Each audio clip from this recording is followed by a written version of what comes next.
Wala naman ng feeling.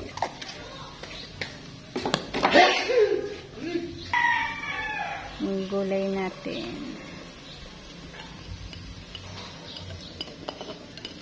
Ayan, nakamix na yan siya, guys. Tapos, lagay na natin yung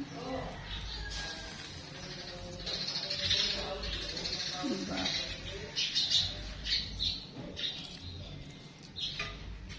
Lalagay na natin yung mushroom na pinirito na natin yan gamit ang. Tapos, lagay na natin yung ating mga shrimp.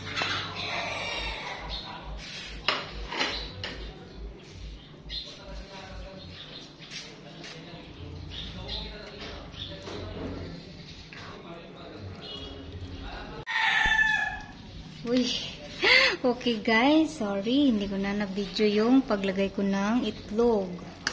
Ito, napindot ko, pero hindi pala. So, ayan. Nalagay na natin lahat ng ingredients, guys. Yung sipu egg, tsaka yung ham. Yan, completos ricados na ere.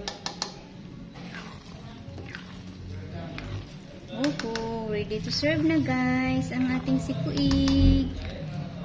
Wow, very yummy. First time ko magluto ng sipu egg, guys.